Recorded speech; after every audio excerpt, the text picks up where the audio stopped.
Hello बच्चों, हम लोग अब आते हैं नए टॉपिक को आगे बढ़ाते हैं। Relation between focal length and radius of curvature. आपने अब तक 10th क्लास में पढ़ा था कि focal length half of radius होती है। फोकल लेंथ हाफ ऑफ क्या होती है? रेडियस होती है। तो आइए बेटे हम लोग देखें टॉपिक क्या है।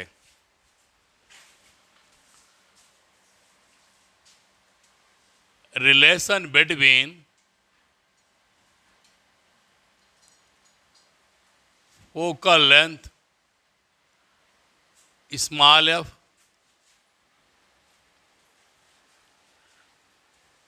and radius of curvature capital R। सबसे बड़ी बात हमें ध्यान देना बेटे, हम किसके लिए पढ़ रहे हैं? वह है बेटा स्फीरिकल मिरर।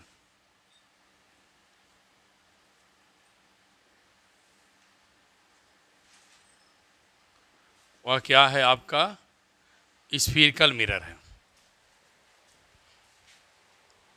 आइए टॉपिक को स्टार्ट करने से पहले सुने हमें क्या करना है। सबसे पहले हमको एजम्पशन चाहिए। क्या एजम्पशन है? एजम्पशन मीन्स बेटे, शायद आप लोग छोटी क्लासों में ना सुने हो। एजम्पशन का मतलब होता है क्या कंडीशन है, क्या अब आप उसके बारे में सोच विचार करके क्या उसके बारे में आपका विजन है। मतलब स्फीरिकल मिरर के बारे में क्या आपने एजम्पशन लिया है। तो पहली कंडीशन है अपर्चर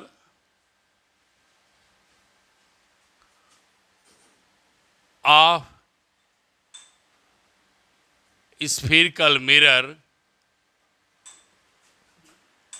टेकन स्मॉल। अपर्चर उसका क्या होना चाहिए? छोटा होना चाहिए। अपर्चर समझ रहे हैं? अपर्चर का मतलब हुआ बेटे, ये मैं यहाँ बता दूँ, ये अपर्चर है, ये छोटा होगा। अपर्चर क्या होना चाहिए? छोटा होना चाहिए। दूसरी चीज, सेकेंड पॉइंट हमारा ये है बेटे कि जो इंसिडेंस रे होगी, जो रे इंसिडेंट करेगी मिरर पे, वह बेटे प्रिंसिपल एक्सिस के बहुत करीब होना चाहिए। कहने का मतलब है, हम लिख दे रहे हैं, समझाएंगे भी। Incident ray very close to principal, लिख देते हैं पूरा।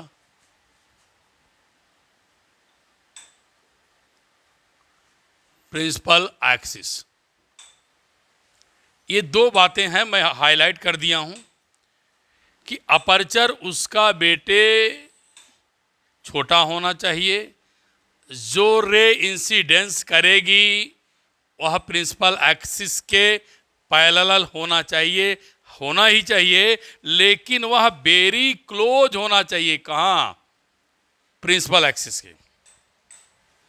अब इसका फायदा क्या होगा, क्या नुकसान होगा, मैं भी बताऊंगा क्यों ऐसा लिया है, इसके पीछे क्या रीजन है मैं बताऊंगा। तो पहली बात बेटे, स्फीरिकल मिरर है। तो हमने बताया था स्फीरिकल मिरर दो होते हैं, पहला कॉनकेव मिरर, दूसरा कॉन्वेक्स मिरर। फार्मूला सेम आएगा। हम क्या करने चल रहे हैं, पहले कॉनकेव लेंगे, कॉनकेव से जो वैल्यू निकालेंगे वो कॉन्वेक्स पे अप्लाई भी करेंगे, दोनों की वैल्यू सेम आ जाएगी। मतलब फिगर दो होंगे, डेरिवेशन का फार्मूला सिंगल होगा। तो आइए बात करें, इसको देखें। सबसे पहले बिटिया हमने एक कॉनकेव मिरर ले लिया, पहला मेरा काम है,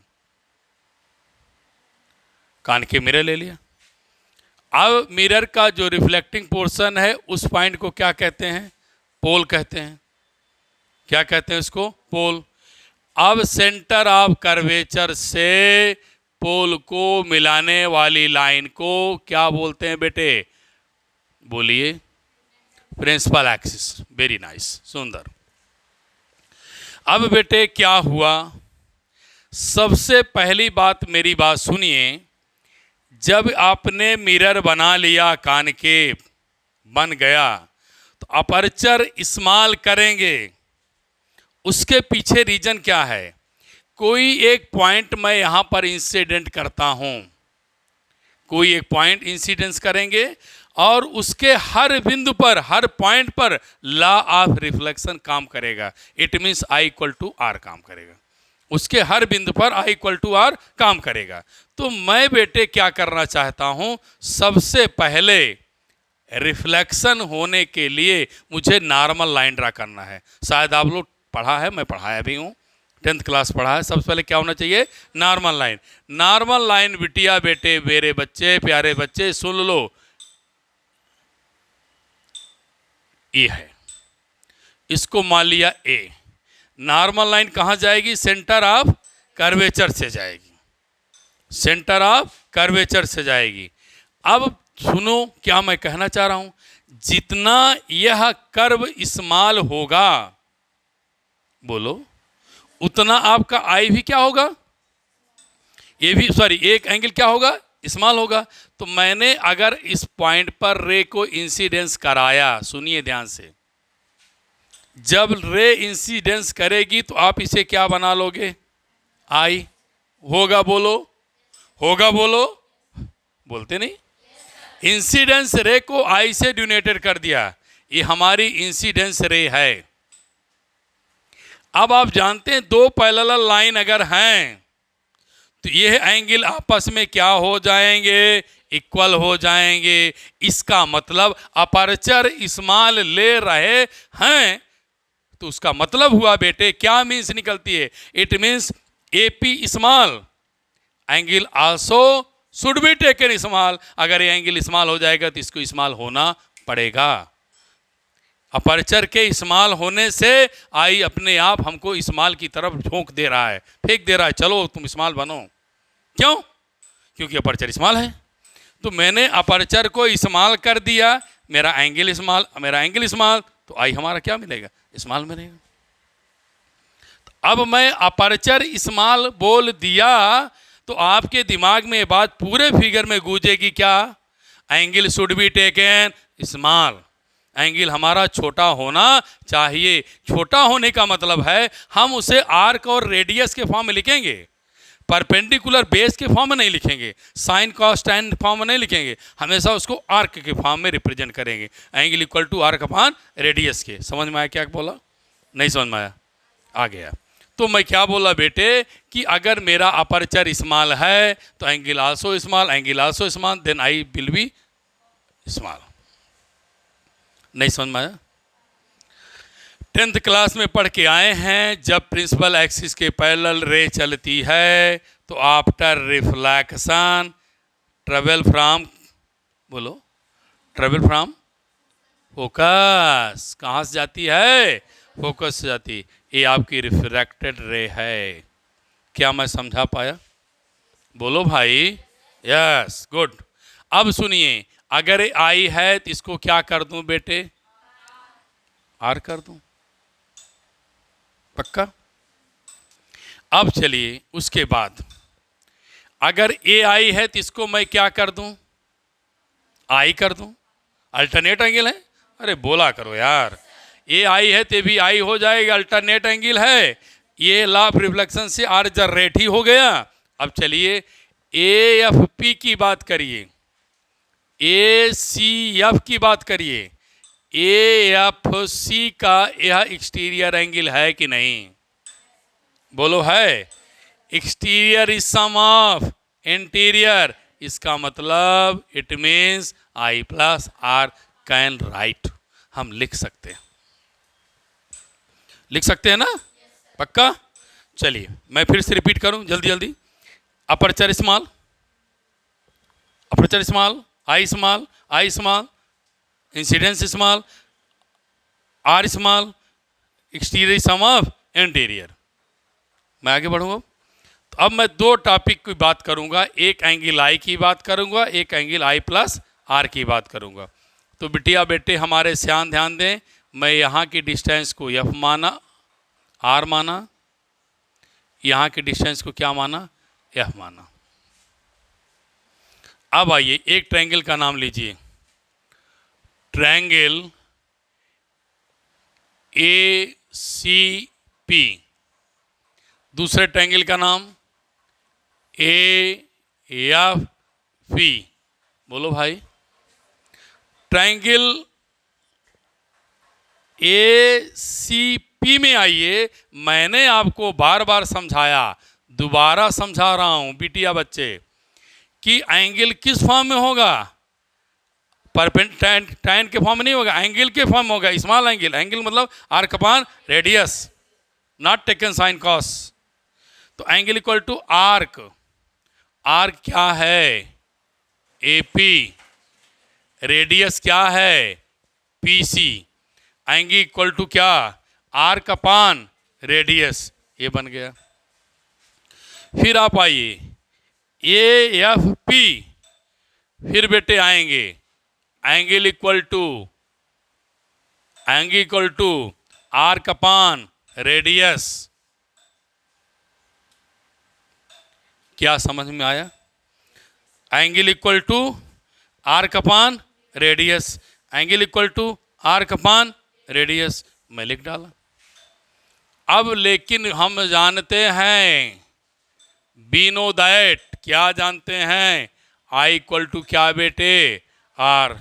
पढ़ा है, आई इक्वल टू आर पढ़ा है। तो क्या मेरे बच्चे यहाँ पर आप आई प्लस आई लिख सकती हैं, बोलबा नहीं करेंगी, मैं लिख दिया।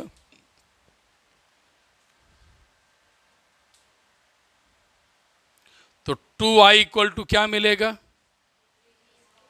ए पी अपान क्या, पी एफ। अब आप 2i की वैल्यू रखो क्या, A P upon P C equal to क्या मिलेगा, A P upon P F. A P क्या हो जाएगा, कैंसिल। अब आइए आंसर की तरफ। आंसर मुझे कहाँ ले जा रहा है, कह रहा है 2 1 रख दो, P C means R, PC means R, P F F 1 upon क्या बेटे, एफ। आप रेसिप्रोकल कर दीजिए तो एफ इक्वल टू क्या मिलेगा, आर बाई 2। ये हम आप लोग आज तक 10th से आप पढ़ते चले आए हैं। Focal length is half of radius, I can prove it for spherical. हम बेटे अभी तक आप लोगों के लिए कॉनकेव मिरर यूज किया, एफ और आर का रिलेशन निकाल लिया। अब मैं बेटे कॉनकेव की तरह ही पूरा डेरिवेशन करूंगा, लेकिन आपको फिगर चेंज करूंगा। आप बहुत गौर से ध्यान से देखेंगे, अजम्पशन सब कुछ सेम रहेगा, तो चलने पड़े रहने दीजिए, अजम्पशन में कोई छेड़खानी मत करिए। अब आइए आप इसमें देखा जाए।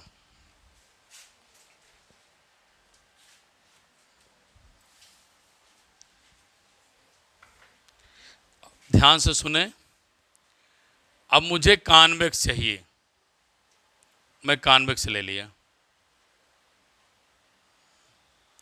पोल है तो पोल ले लिया, प्रिंसिपल एक्सिस से जाना है तो जाने दीजिए, ले गया, ठीक है।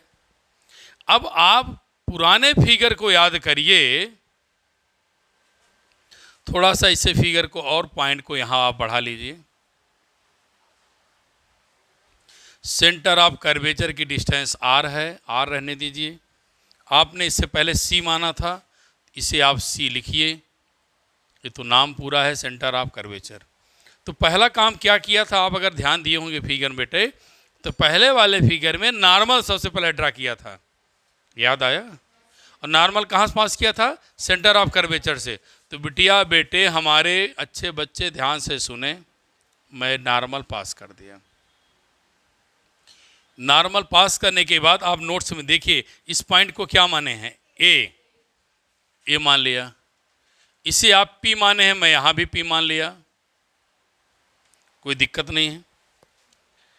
ठीक, अब आप अच्छी तरह जान रहे हैं जब अंदर पॉलिश है तो लाइट को हमारा टीचर, बोलिए, जहां पॉलिश नहीं है अनपॉलिश सरफेस से लाइट को इंसिडेंस कराएगा, पास कराएगा। बोलो कराएगा ना? तो चलिए हम भी पास कराते हैं बेटे। मैंने पास करा दिया, एंगल कितना बना दिया, आई। अब ये पॉइंट से इसको अपने ही सेम मीडियम में रिफ्लेक्ट हो जाना है, लौट जाना है, with the cause of law reflection. Internal part is polish, internal part क्या है, पॉलिश है। तो बेटे ये आई है तो बिटिया हमारे से बेटे क्या बनाओगे, आर। इसको चलिए वर्चुअल बनाइए, कहाँ से आएगा, फोकस से। तो ये डिस्टेंस आपकी क्या बनेगी, यह बनेगी। बोलो भाई, ए आई है तो क्या ए आर है बेटे, तो ये भी क्या बन जाएगा, आर। अब ध्यान देना आप, अब ये आर है तो क्या बन जाएगा, आर। अब थोड़ी सी मैथमेटिक्स लगेगी, अगर मैं इसे पैरेलल लाइन ड्रा कर दूं तो बिटिया बेटे यह दोनों लाइन पैरेलल हो जाएगी। पैरेलल लाइन के इंटरनल एंगल क्या हो जाते हैं, इक्वल हो जाते हैं। आपने पढ़ा है ऐसे, दिस एंगल इक्वल, पढ़ा है ना? तो यहां भी इक्वल हो गए। अब बताओ बेटिया, ए सी पी का यह एक्सटीरियर एंगल है तो क्या मिलेगा, आई प्लस आर। नहीं समझ में आया? पक्का? इसके बाद पूरा डेरिवेशन यही है, आप ध्यान से देख लें। I A P upon P C here, I plus R A P upon P here, I equal to R. Same, कोई चेंज नहीं है। फिगर ड्रा करें, बना लें।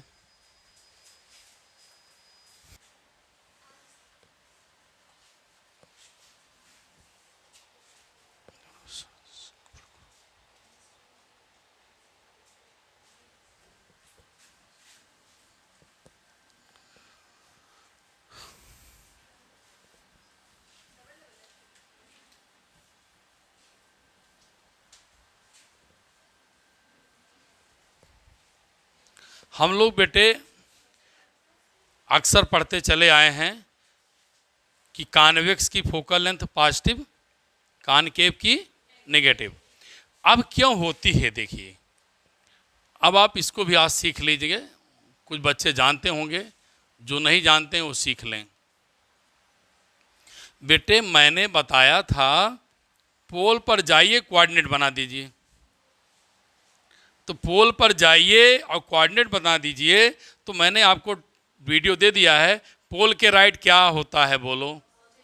पोल के लेफ्ट क्या होता है, अपर क्या होता है, लोअर क्या होता है। चलो अब इस कोऑर्डिनेट को यहां सेट करिए, इस पी को यहां रखिए। तो क्या है, राइट है ना? तो पोल के क्या है, राइट क्या है, पॉजिटिव। तो बेटे हमको जो फोकल लेंथ दिखाई दे रही वो पॉजिटिव है।